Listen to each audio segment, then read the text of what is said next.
네, 여러분 안녕하십니까. 로스앤젤레스에서 방송되는 USA TV 리 제이슨입니다. 오늘은 북한 이야기 좀 해보겠습니다. 요 며칠 전 북한이 유엔에 긴급 식량 요청을 했다는 뉴스 들으시고 보셨을 겁니다. 북한은 전체 인구의 41%인 약 한 1030만 명이 지금 심각한 영양 결핍을 겪고 있습니다. 특히 임산부나 어린이들이 심각한 상황인데요. 임산부들은 만성적 영양 결핍에 걸려서 태아 사망률이 높다고 합니다.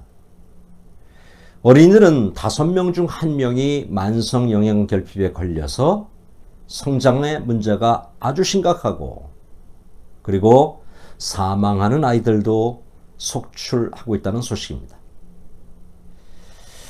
그러면 북한이 왜 이렇게 되었는가를 짚어볼 필요가 있을 것 같습니다.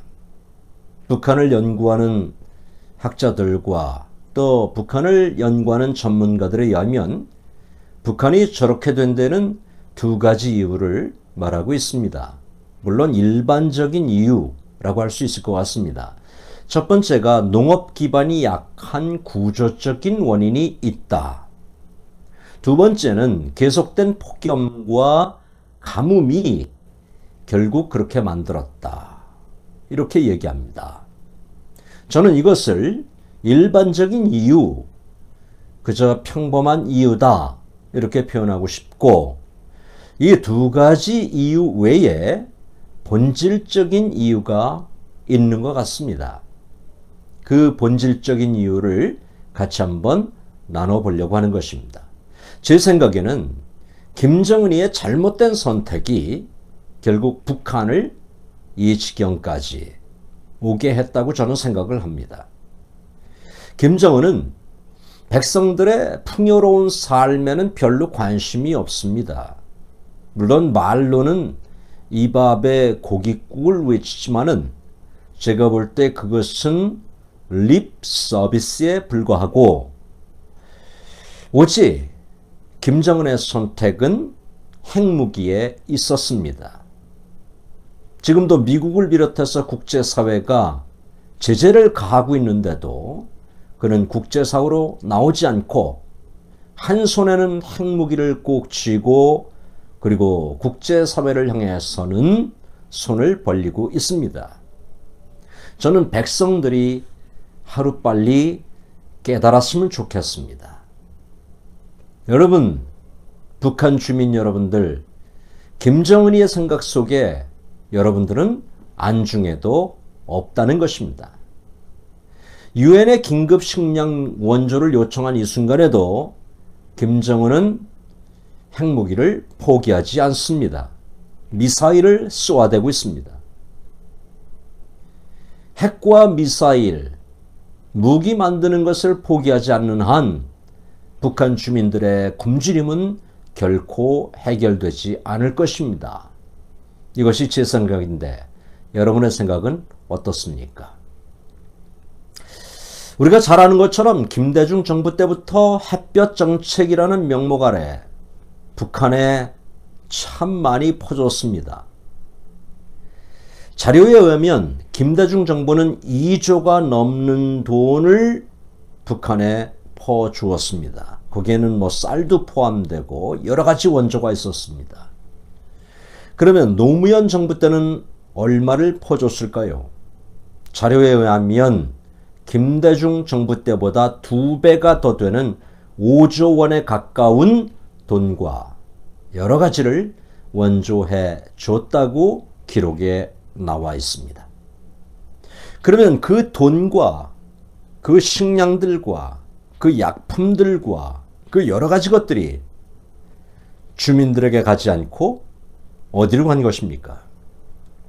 그 돈만 가져서도 2,500만 되는 북한 주민들이 배불리 먹었을 것입니다.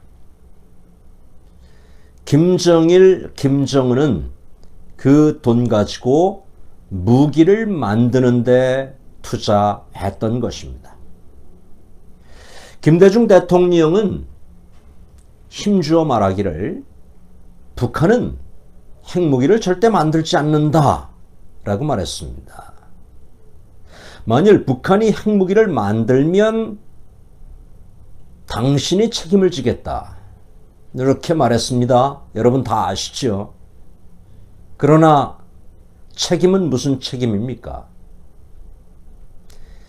그 모든 뒷감당은 누가 해야 되는 것입니까? 국민들에게, 우리 대한민국 국민들이 모든 책임을 또 안게 되었습니다. 저는 그 아들들이라도 책임의식을 갖고 좀 진솔하고 책임 있는 자세를 가졌으면 좋겠는데 그렇지 않은 모습, 정말 이렇게 표현을 될지 모르겠습니다만 참 밉상입니다. 계속 말씀드리면 김정은의 잘못된 선택이 국민들의 반 이상을 굶주림과 영양 결핍으로 몰아넣었다. 이렇게 결론을 내릴 수 있습니다. 한 손엔 핵무기를 쥐고 다른 한 손엔 먹을 것을 달라. 마치 고깃덩어리를 입에 물고 물에 비춰진 자신의 모습을 보면서 지저대는 강아지와 같은 모습이다. 지금이라도 자신의 입지를 위한 선택이 아닌 북한 주민을 위한 선택을 한다면 국제사회는 발벗고 도울 것입니다. 그렇지만 계속해서 핵무기를 만들고 미사일을 쏘아댄다면 굶주림은 더 가속화될 것입니다. 김정은의 올바른 선택을 기대해 봐야 하겠는데 믿음이 가지 않는 건 비단 저만의 생각이 아니겠죠.